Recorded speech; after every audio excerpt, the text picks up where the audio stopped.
अमित आवाज आ रही है मेरी? यस। ठीक है, तो पैनल मेंबर सर अभी आते होंगे तो हम लोग इंटरव्यू तो स्टार्ट करते हैं, ठीक है। ओके। तो अमित कुछ बताइए अपने बारे में। So I'm Amit Meena. I come from Bara district of Rajasthan. I've hmm. done my BTech in civil engineering from IIT Delhi, and my hobbies include beta testing of video games, going for walks, and as an extracurricular activity, I have been a volunteer for creating awareness about child sexual harassment. And last year, sir, I got allocated the Indian Revenue Service, Customs and Indirect Taxes. तो recently in the current budget government announced that there will be a new income tax, direct tax bill will come. In fact, in the historical time frame also, direct tax code was discussed in 2010. So as a student of economics, what do you feel? What are the reforms which are needed in the direct tax area? So, first of all, it is necessary to ensure that the high economic burden or high taxation burden that the public are facing that can be reduced, because that is leading to reduced consumer expenditure, and that is leading to lack of growth in manufacturing sector as well as the services sector. Secondly, sir, the tax base should be increased, because India is currently having a low tax base, and that is also impacting our tax to GDP ratio. Thirdly, sir, regarding taxation system, there are also issues regarding different slabs that are there, and currently we are having three types of taxation slabs that are taxation system, direct taxation systems that are there. So reforms in that sector are also needed. So, You mentioned about the widening of tax base. However, the recent tax reform, do you agree with that? Where exemption has been raised to 12 lakh rupees? that has been done to ensure that the consumption expenditure of the public is increasing, so that will boost our economic growth. However, sir, there is a need to ensure that the tax base is increased by ensuring that more and more direct tax, we can reduce the tax slabs. However, sir, direct taxes should be there so that it will also help us in digitalization of the economy as well as tracking of finances as well. So there is a concept of revenue neutral rate. So what do you mean by revenue neutral rate? I'm sorry, sir, but I'm not exactly aware about that. Okay. Uh, in the current tax regime where government has, as you mentioned, that government intends to boost the consumption demand in the economy, and thereby the reforms have been conducted. However, 1 crore people will not be filing, will not be paying taxes. Of course, they'll be filing. And if we compare, now, if I compare the data of India vis-a-vis the other countries, so let's take example of USA. In USA, the tax exemption is only up to $15,000, wherein the average per capita income is more than $60,000. So by that account, I think India is more generous. Or do you think that it is a populist measure where government wants to make a feel good approach for people in India, because average income is still 2 lakh rupees per person in India? So don't you think it's a populist scheme rather than a economic decision? No, sir, I do not think that it is a populist scheme, because the recent quarterly estimates also show the reducing demand in the uh, population, and that is leading to our GDP rates also decreasing. So, to boost our consumption as well as expenditure on products and increase our manufacturing sector, it is required that people have more money in their hands, and that will increase the liquidity as well, sir. Okay, okay. Uh, in the area of your domain, customs and indirect taxes, so what measures have been taken in the current budget? Sorry, sir, but I haven't exactly read the complete budget as of now. Okay. Uh, in the area of customs, in many areas, the agricultural items have been the tax have been rationalized to maybe make it more available for common people. So you've been serving in the administration since how many tax administration in how many months? So I have taken extraordinary leaves. So I went for to the academy and I have taken leaves. So I haven't served as of now, sir. Okay, you haven't served. Okay, okay, fair enough. Amit, you mentioned about the hobby, beta testing of video games. Now, what exactly is beta testing, and do you still pursue the hobby, and are you paid for that hobby or not? So beta testing refers to the last stage of testing of a particular application or a game just before it is released to the general public, wherein we look for several bugs or glitches in the game to report it back to the developers so that they can make last minute changes before its official release. So I still do beta testing mostly on mobile games as of now because that is easier to do and Google Play Store allows that at regular intervals. However, sir, I do not get paid for it. There are schemes where one can apply and get a job regarding beta testing, but I enjoy it as a leisure activity, so I do not get paid for it. Hmm. You chose optional as anthropology. Yes. Any reason why did you choose this optional? So during my graduation, I was looking at optionals to choose from, and one of my seniors mentioned that anthropology was an interesting subject and quite scoring as well. So I took it, I looked at it and I found it to be quite interesting because it has several branches of anthropology and almost all of them intrigued me and it was quite scoring as well, sir. So that is one of the reasons why I took it up. Your father is also in administration. Yes, So currently he's posted in West Bengal yes, sir. as. So he is currently serving as Secretary, Personal and Administrative Reforms. Okay, okay. So coming to the administrative reforms, can you suggest me three administrative reforms which should be conducted to make our bureaucracy more efficient and maybe more accountable? So first would be to ensure that the 360-degree appraisal that is being done and the ACR reports that are being filed are done at regular intervals and it is also necessary that it is completely transparent and accountable. Secondly, sir, the training or regular trainings at regular intervals which we currently follow. However, there are lacunas and lapses in that because several officers are not getting proper trained or the time gap between the training period is quite huge.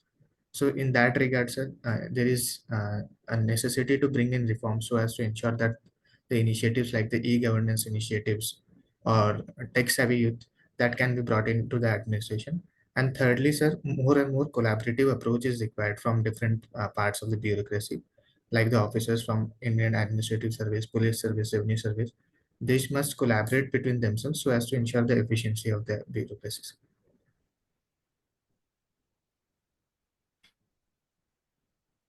India is a big nation with so much variety and you can say diversity. So there are two parts of my question. The first part is that do you think that in an administrative setup, the culture, the local culture or the state culture or the language culture, does it impact the administration? If yes, how? So in my personal opinion, I do think that the local culture impacts the administrative setup because ultimately it is the administration that serves the people of the particular area. So based upon the needs of the particular area and the culture of that particular area, the administration must shape itself to ensure that people are being served and provided with the best quality of best standard of living that is there. And secondly, sir, it also ensures that when an administrator understands the culture of that particular area, they can ensure that the schemes that are being implemented or the policies that are being taken up can be shaped but based upon the necessity of the people of that area. Okay, okay. Uh, so your father has been serving in West Bengal. And have you stayed in West Bengal in major part of your academic career, or did you stay in any other part of India? So I stayed in West Bengal till class 10th, and after Mhm. that I went to Kota. You went to? Kota, sir. Okay, okay. So coming to Kota, recently Kota has been in news because of the reason not so good. And so, do you think that this whole coaching ecosystem, where uh, students are fed with the competitive approach and they are trained for the competition, do you think that the coaching ecosystem should be questioned and we should try to address it? And if yes, then how we should counter it in real? So I do think that the coaching ecosystem must be questioned because it is leading to huge stress and burden on the children as well as the financial burden on the parents. However, sir, we cannot completely blame just the coaching ecosystem Rather than that, sir, the competitiveness of the examinations that the students are being trained for, like the JEE or the NEET examination, and the limited amount of seats, as well as the type of questions that are being set up. So that is also quite problematic, because that requires the student to spend a huge amount of time and money on how to understand things, because that is not being taught at the school level. So that is there is a requirement for reforming the examination system, as well as there are requirements for bringing checks and balances in the coaching ecosystem as well. So coming to checks and balances in the entire coaching ecosystem, what do you think? What check and balances can be brought in? And do you think that regulation is important here? Because wherever government goes, it does not regulate; it over-regulates and impacts the system heavily. Yes, I do think that a limited regulation is important, because if it is not regulated, then because most of the students that are going to quota live in a bubble ecosystem where they are far away from their parents, and they do not get to talk to their near ones on a regular basis.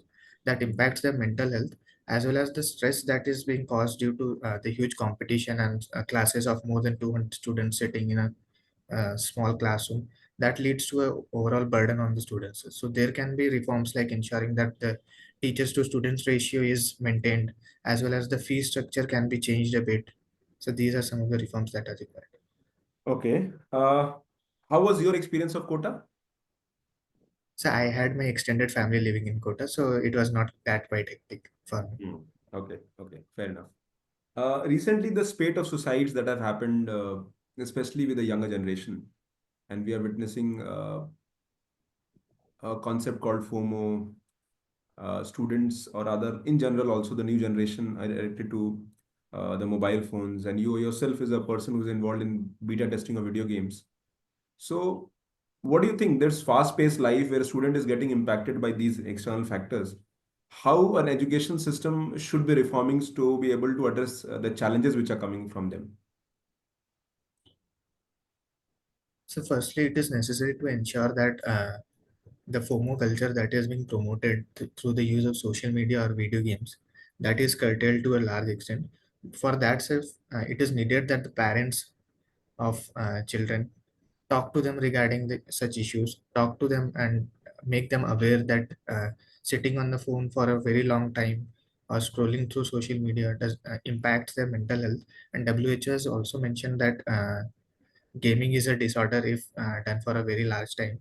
Secondly, so it is necessary that we ensure that the education system that is there, that is being reformed so as to promote creativity as well, because currently it mostly focuses on rote learning that stops the creativity of the students. That should be promoted. Thirdly, sir, instead of focusing on the fear of missing out of what others are doing, one should focus on their own capacity and own interests that they have and build upon them. That can be promoted only through extracurricular activities that the schools and the teachers should promote.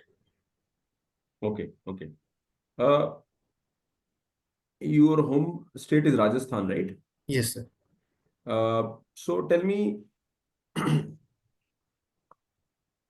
three areas as an administrator, if you get into services and get into Rajasthan cadre, tell me three areas which you would intend to bring, especially at macro level in the entire Rajasthan.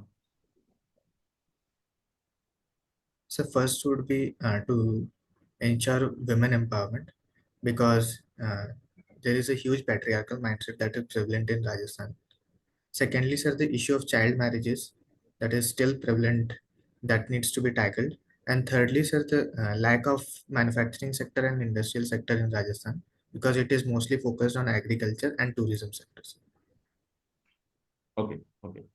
Coming to women empowerment, so recently, from 2029, it is believed that the reforms will happen and women, one-third women reservation will be there. So, do you welcome the step of women reservation at pan-India level? Yes, it is quite a good measure to bring in women's reservation at the political representative front, because that will ensure that the problems of women are being showcased at the parliamentary level as the legislative assembly level, and they will be represented better. Secondly, sir, it will also promote a new growth of political leadership in women, and that will help in boosting the political leadership at the grassroots levels, and that will increase our political empowerment of women as well. And can you tell me three measures of women empowerment, few measures of women empowerment which were undertaken in the last few years in Rajasthan?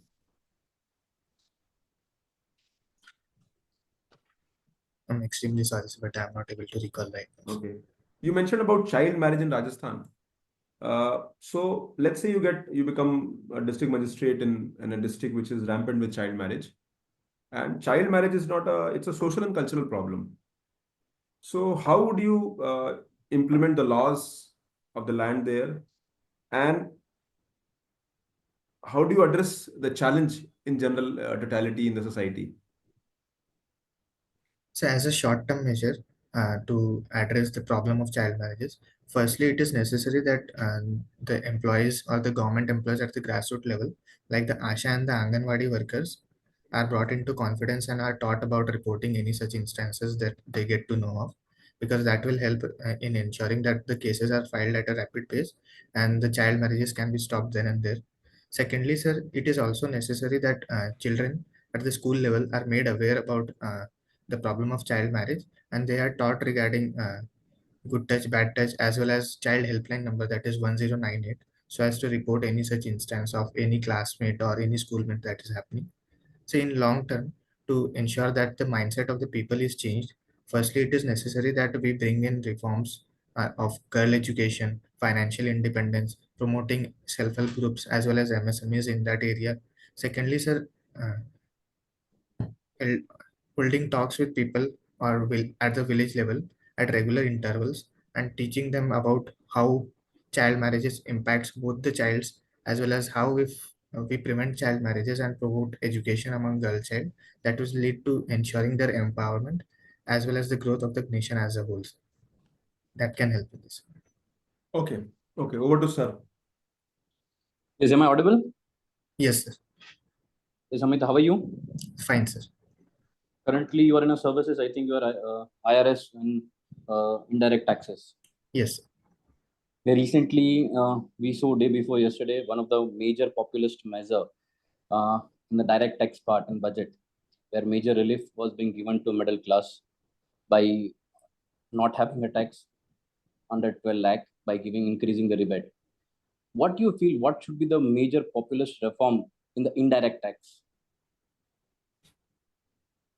Sir, not mention it to be a populist reform.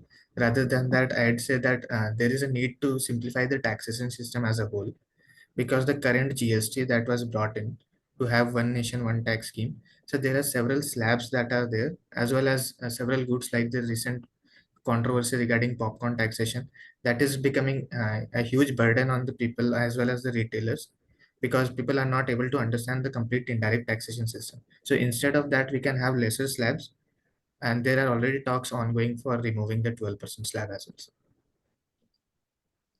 Currently, in the GST, I think one of the major issue that traders and industrialists and manufacturing sectors is being facing is regarding fake invoicing and bogus billing scam. So how you can prevent this things? So this is related to the input tax credit that is there. So, sir, first of all, it is necessary that all the financial transactions that are being taken place are digitalized. So that will help us in tracking all the finances or the transfer of money that is taking place. Secondly, sir, it is also necessary that we bring in confidence among the retailers as well as the invoicers, because when people get to know that the steps that are being taken, like the input tax credit scheme that is there, is for our own benefit, people will reduce the fake invoices and bogus claims that are being filed. And thirdly, sir, regular checkups or regular check-ins or any such input tax credit claims that are being filed, that can help in reducing the overall burden. As I'm seeing, your hobby is walking, and you were being working as a child sexual harassment awareness campaign as a volunteer. What was your role as a volunteer in this child sexual harassment awareness campaign? So during my graduation, I worked with an NGO where we used to visit different schools and talk to children from class 9, 10th, 11th, and 12th. and teach them regarding good touch, bad touch, how to report any such case that is there, and also how to make someone comfortable and ensure that safety is during any such instance. As you have been working actively in this part regarding this the welfare of the children, there is still one of the major issues, social issue that we are facing currently. As you already mentioned, the three major things in Rajasthan: the women empowerment, child marriages. Regarding child labor, what you feel what reforms we require in India for eradicating this child labor? As we have a very good laws on books, but still, this problem of child labor is being existing widely prevalently. So the issue persists because there is a demand as well, because people consider child labor to be cheaper compared to other labor, and it is also that they do not have a complete voice to fight for their own. So that leads to such issues. So first of all, for that, we need to ensure that the laws that are there are completely transparent in this regards, whether where the child can be employed, whether he is below the age of 14 or below the age of 18. That will help in that regard, because as of now, only a few industries that are very harmful are being emitted from for children below the age of 14, and others are being allowed for children below the age of 18. So that is one issue. Secondly, sir, the issue can be tackled by ensuring that people uh, by ensuring that we provide education facilities as well as skilling to people. So instead of having child labor, we can have a more skilled labor force that can be used for providing efficient service delivery. And thirdly, sir, it is also necessary that the general public uh, raises their voice against any such instance where they see a child labor happening, because only when we as a whole uh, try to tackle a particular problem, only then we can have a solution to that. Is walking is also your hobby somewhere. So how does walking helps you in your mental well-being and physical well-being? So, I consider walking to be a leisure activity during which I get to spend time with my family members. I get to talk to them. And secondly, sir, when I'm walking alone, it also helps me freshen up my mood. Do And you talk with strangers while walking? no, so I generally talk to my family members.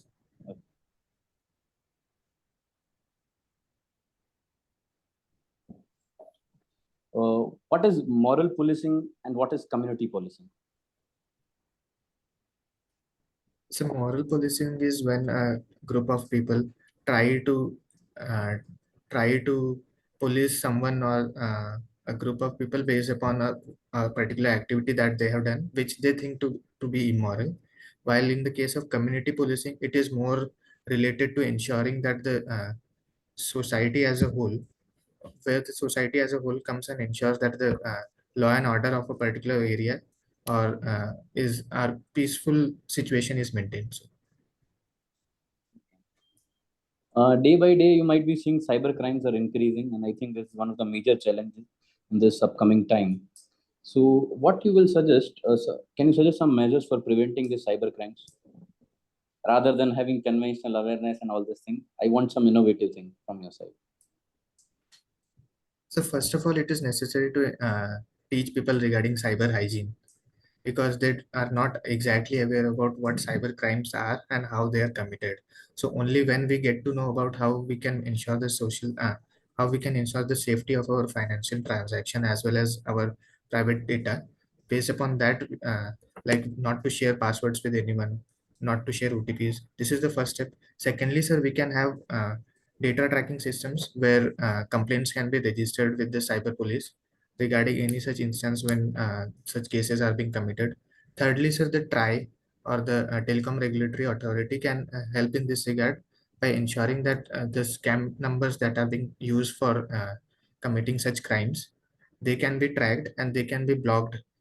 Like several companies are already coming up with the which shows suspected scam, so that can be one such measure. And so it can fourthly, so it is also necessary that the policing system as a whole, through the use of NatGrid as well as cyber police, helps in ensuring that the safety of people is ensured.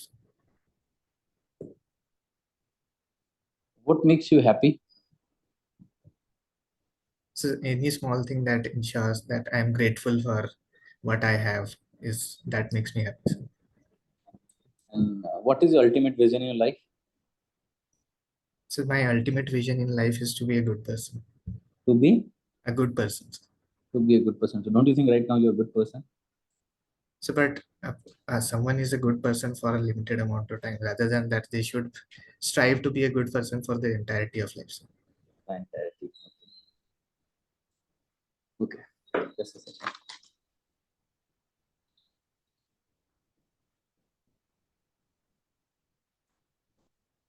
Yes.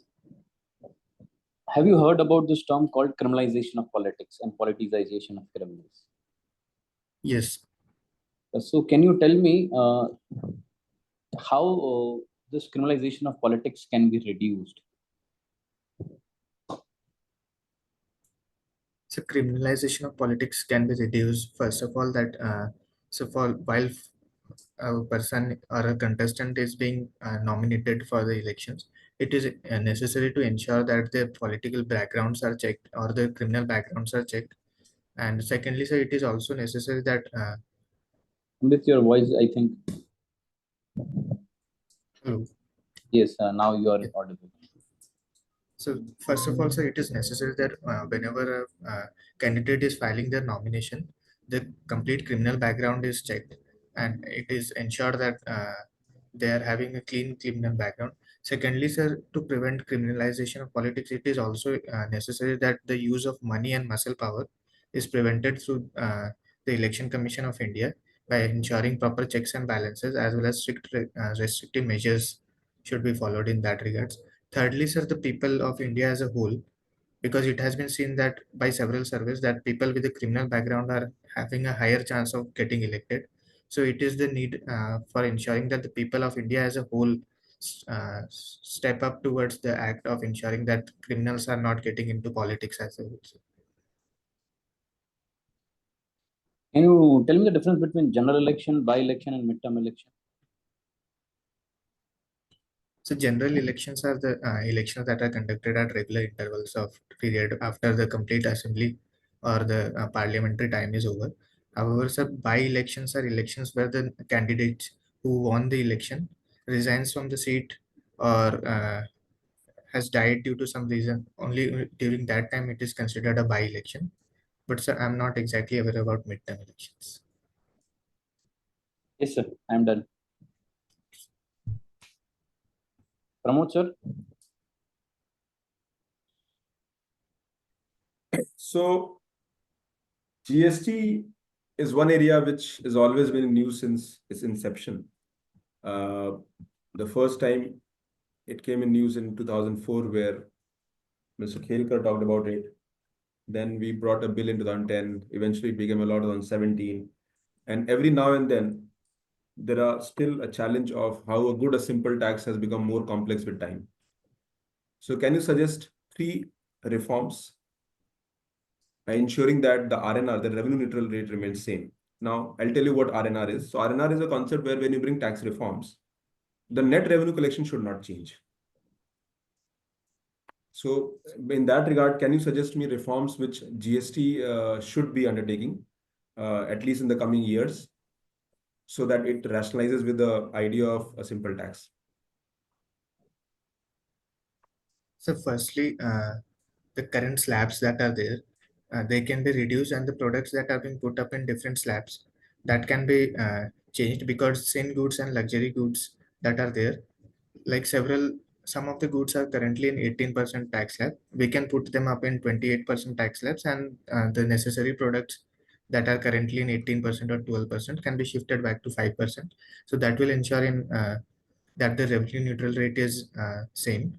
Secondly, sir, several products like the taxation of petroleum or all aviation turbine fuel that is currently not under GST should be brought under GST with the help of the GST Council and ensuring the state cooperation, because that will help in reducing the overall prices of petroleum products and also increase the tax collection for the through GST, and that will lead to boost in consumption expenditure as well, sir. And thirdly, sir, regarding uh, reforms in GST. So the taxation system as a whole or filing up of GSTs that is currently being taken up, that can be reformed by ensuring that more and more digitalization happens in that area. Okay, fair enough. So, Amit, I think you have a good personality. Your communication is good. Your answers were good. Overall, I think, how much did you score in the last interview? So I scored 170 in the last one and 180 the year before that. Okay, okay. So you're a candidate who can score 190 also, considering that now, since you're already in service, so it will be a little advantage. If you're able to maintain this, it was 170 plus 175, 175 plus interview. Yes, I do felt that areas which, for example, as somebody who is serving in tax system, I think you need to study more about tax reforms, tax challenges, and data. Read more articles on that. Collate pointers. That is one area I felt because you'll be grilled in this area. Okay. Concept like R&R or those basic things should be known to you. That is where I felt that probably because it is not that even though you are on a leave, they would expect you to have a better preparedness level. The second is that I think the state of Rajasthan also would require more effort in terms of having data and all. Maybe when is your date of interview? 24th February. So there is still a lot of time, right? So one area is Rajasthan because you come from West Bengal and you are in Rajasthan, so you have to prepare two very diverse state in terms of everything they are. Yes. So, and I'm sure they will go inside West Bengal. Believe me, they'll go into center-state relations. They will go into the politicization, and because your father is an IAS officer, is a secretary, is working there. So I'm quite sure this would be an area where a lot of questions would be asked. Okay. Okay. So this area, I'm not sure if somebody has touched or not, but I'm quite, hopeful that way that they might go there. And it is more about how you handle them. Though I think the last two interviews also, the questions went there varied, or was it like a normal interview? So it did not go into center-state relations. It was more about Rajasthan and West Bengal. A comparison was asked. The same thing. The Yes. comparison part is always there. The first. So that is what I would say. And keep up the good work. And I hope that you'll do good this time. And I'm sure you're also very little more hopeful and positive because of quality in service. But again, be grounded because make sure that you prepare these areas and you go and give your optimum performance. Sir. Thank you, sir. Yes, Amit, how you felt? How was your interview?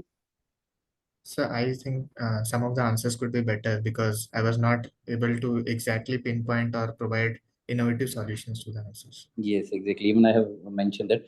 First of all, saying about your personality, everything is perfect. I would say your communication skill, the way of presentation, seems how your humble personality. So I think on the personality perspective, everything is perfect. Already you have experience of everything.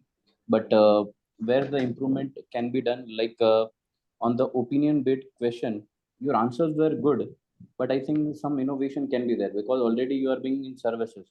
So some better answers are being expected from your side. Just to give you an example, uh, I asked the question regarding the child labor part. How you would be stopping that? Because somewhere already in your interview mentioned about somewhere, but you are working as a child sexual harassment as a volunteer, and even you mentioned about child marriage. So I asked that, but that answer was not that much innovative or that much satisfactory. You said okay, law can be transparent and everything, but that was, I think, a average answer. So bit improvement can be there on that part. Your answer on GST, that what can be the reform in GST, was very good. I would say the tax slabs and everything, lesser slabs, that was very good answer. Even on the philosophical aspect, what makes you happy? What is your vision? Answer was good. I think what is your vision ultimately? That was very good answer, I would say. But what makes you happy can be more Yes. better answer, I would say. That is Okay. the thing. So that is the thing. And because that's it, I would say, some innovation is required in the opinion-based part, I would say. Okay, sir. Okay, Amit, keep up the good work. God bless you. You will do well. Wish you all the best, Amit. Yeah. Thank you, sir. Thank you, sir.